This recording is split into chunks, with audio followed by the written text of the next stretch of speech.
As talk of ending the Korean War continues, a group of veterans has an interesting perspective on the war and the official end of the hostilities. 24-hour News 8's Joe LaFurgey talked to a veteran of the DMZ. He has the story. All new at 6. Joe? Yeah, see, Doug Voss didn't spend time in the war, but actually several years afterwards. 13 months on the DMZ, that's military jargon for the demilitarized zone, the 2.5-mile swath of land that after the 1963 armistice created a buffer zone separating North and South Korea that was supposed to keep it hostile-free.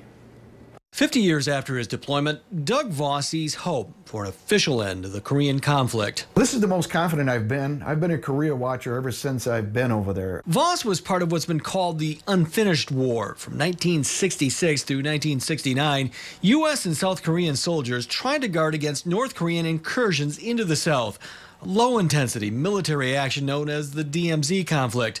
But the young soldier from West Michigan who captured these images a half-century ago says it was anything but low intensity. When I went over there, it was a hot time on the DMZ. Voss had two missions. As a recovery specialist, he was tasked with retrieving broken-down U.S. military vehicle from the border fence. And at least one night a week, he would lie in wait near the North Korean border for the enemy to try to cross the line. From that vantage point, I know I saw a couple firefights in the DMZ. I could see tracers ricocheting. Exact figures on the number of U.S. soldiers killed, wounded, and captured during the DMZ conflict, which occurred at the same time as the Vietnam War raged, are hard to come by.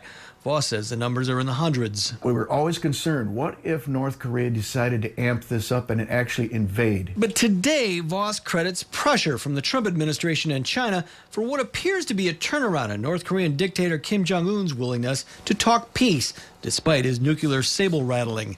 But Voss says there are other factors at play, something he witnessed himself 50 years ago. North Koreans are still isolated and hungry. There's also been talk that possibly he's a little concerned about storming the Bastille. If there's enough millions of North Koreans that starve, they'll do anything. It's very fickle, North Korea can be, but it's always worth a try.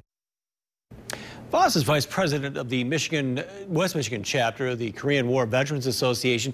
Another group he's involved with, DMZ Vets, has a wealth of information on both the war and the DMZ conflict on their web and Facebook pages. We have links at woodtv.com.